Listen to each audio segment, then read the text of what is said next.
오늘 또 고맙습니다. 저는 교실 떠난 고교사 박전현입니다. 자, 정끝별 시인의 가지가 담을 넘을 때입니다. 가지, 먹는 가지가 아니고 나뭇가지입니다. 자, 나뭇가지가 담을 넘을 때 힘들겠죠. 자, 세상에는 정말 공짜가 없습니다. 무엇인가를 얻기 위해서는 용기와 협력이 필요합니다. 도움되는 자료 만들어 보겠습니다. 구독, 공감 부탁합니다. 자, 길잡이입니다. 무엇인가를 얻기 위해서는 용기와 협력이 필요합니다. 담을 넘어가는 가지를 보며 깨달은 가치, 정끝별, 가지가 담을 넘을 때 해석. 자, 시인은 허공에 혹은 담장에 맞닥뜨린 가지에 엉킨 두 마음을 읽어냅니다. 사람에게도 그렇듯이 새로운 영역과 미래로의 진입을 위해 첫 발을 떼는 순간은 두렵고 떨리는 마음과 가맹의 신명이 공존할 것입니다. 다만 가지가 담을 넘어서는 데에는 혼연일체의 믿음이 있기 때문에 가능한 것, 그것을 범박하게 사랑이라고 부를 수 있지 않을까, 범속하게 사랑이라고 부를 수 있을 것 같습니다. 함께 힘을 합쳤으니까요. 이 사랑의 배우로서 우리는 금단과 망설임과 삶의 궁기를 넘어설 수 있습니다. 사랑의 힘으로 어려운 것을 이겨낼 수 있다는 이런 뜻입니다. 사랑 아니라면 어떻게 한낱 가지에 불과한 우리의 이 세상의 허공의 단단한 담을, 허공의 낙차큰 절벽을 건널 수 있겠는가? 자, 문태준 시인의 이 시에 대한 말입니다. 자, 국어 공부 잘하는 방법입니다. 국어는 외우는 것이 아니라 원리를 이해하는 것입니다. 따라서 본문 중심 공부 필요합니다. 이미 정해진 문제 유형은 기출 수능 학평이면 충분합니다. 문제답 해설하는 수업 10시간 듣는 것보다 스스로 한 편 본문 정리하고 문제 풀어보는 것 도움됩니다. 100편 문제 푸는 것보다 10편 본문 정확하게 공부해야 합니다. 요약시 보고 문제만 푸는 공부는 실패합니다. 그거는 정답을 찾는 것이 아니라 주어진 지문, 문제, 답지, 외적 증거를 보기라고도 합니다. 보기로 된 상황을 파악하고 가장 알맞은 답, 최적답을 찾는 것입니다. 교과서, 수특, 수완, 본문 중심 학습으로 문장 이해력 키워야 합니다. 문학은 제자료 도움됩니다. 자, 이해의 배경입니다. 자, 이 시는 수양의 늘어진 가지가 담을 넘는 과정과 그 의미를 통해 제약을 넘어서서 미지의 영역에 도달을 하기 위한 용기와 협력의 가치를 탐구한 작품입니다. 화자는 뭐은이 아니었을 것이다, 아니었으면 못했을 것이다와 같은 부정적 진술들을 활용하여 가지가 담을 넘는 데에 원동력이 되어준 존재들을 부각하면서 심지어 가지에게 장애물로 작용했을 것들, 즉 비나 폭설, 가지는 비나 폭설을 하면 부러질 수도 있잖아요. 그리고 담도 이렇게 가지를 못 넘어가게 하죠. 자체마저도 가지가 신명나게 담을 넘는 시도를 하는데 도움이 되었을 것이라고 긍정적으로 해석하고 있습니다. 친구에게 상처를 받았을 때, 애인에게 배신당했을 때, 세상에 절망했을 때 가만히 이 시를 읽어도 좋겠군요. 좀 더 거창하게 말하면 이 시는 불교에서 말하는 화음의 세계를 그리고 있습니다. 너 없는 나는 존재할 수 없다는 것이지요. 정지용 시인의 그의 반이 생각나네요. 나를 둘러싼 모든 것들이 너가 아니라 결국 온전한 나라는 것입니다. 나를 가두는 담도 감옥도 나라는 것입니다.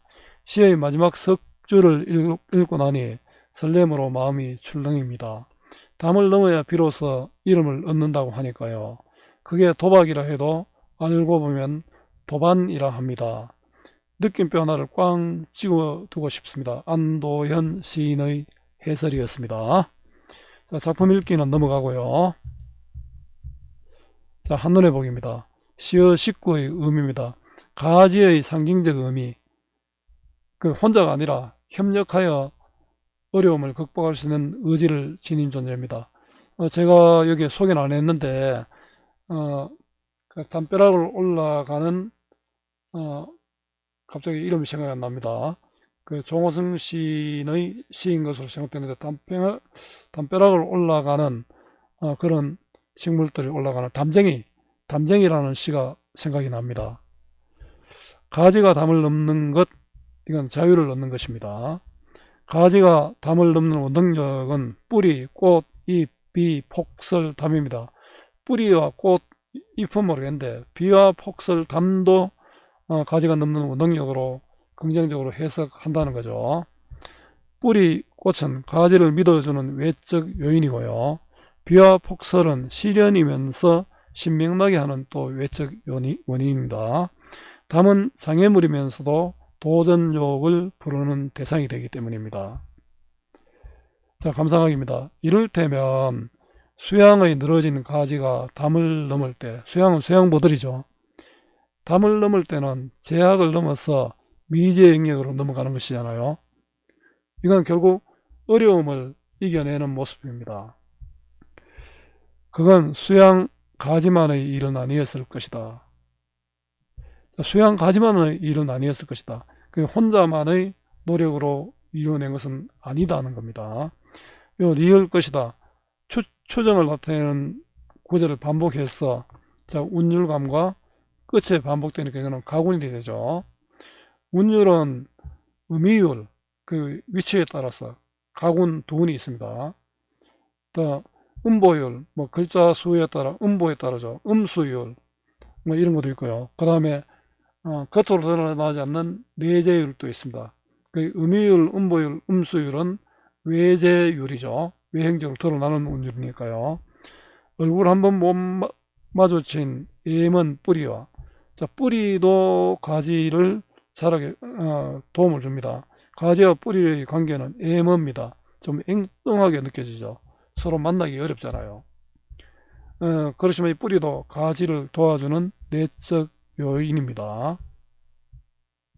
잠시 살붙였다 적막히 손을 터는 꽃과 잎.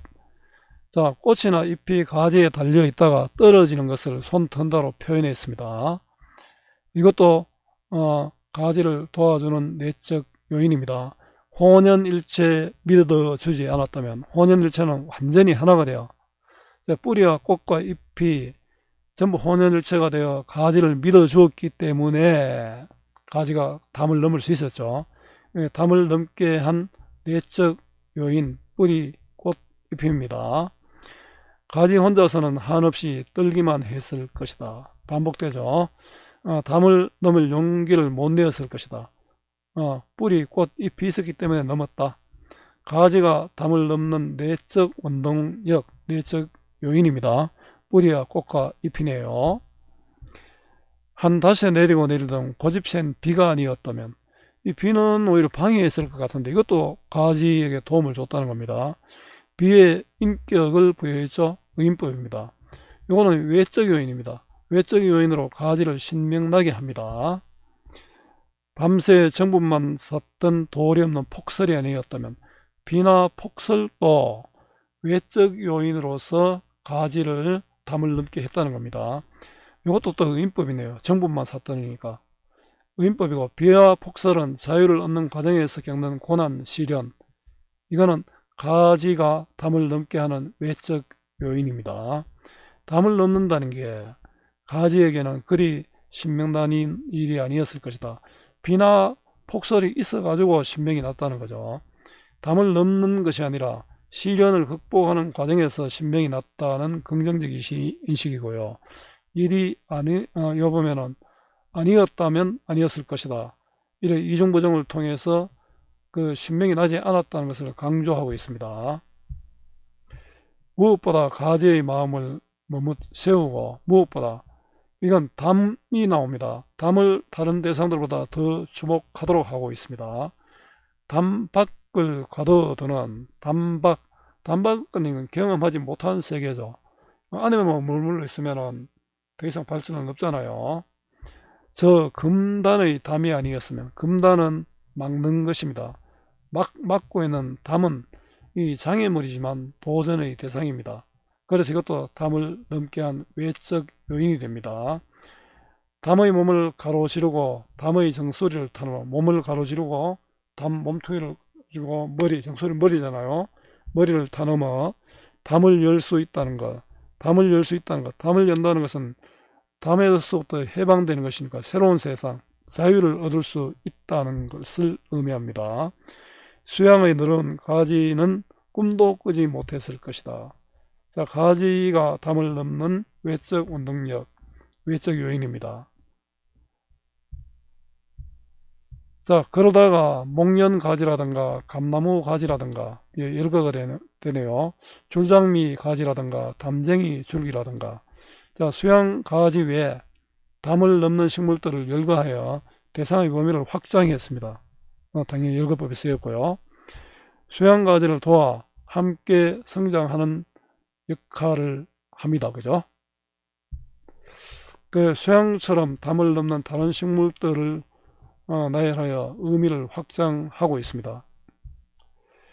가지가 담을 넘을 때 가지에게 담은, 자, 동일 식구가 반복되죠. 운율감과 시적 상황을 강조하고 있습니다.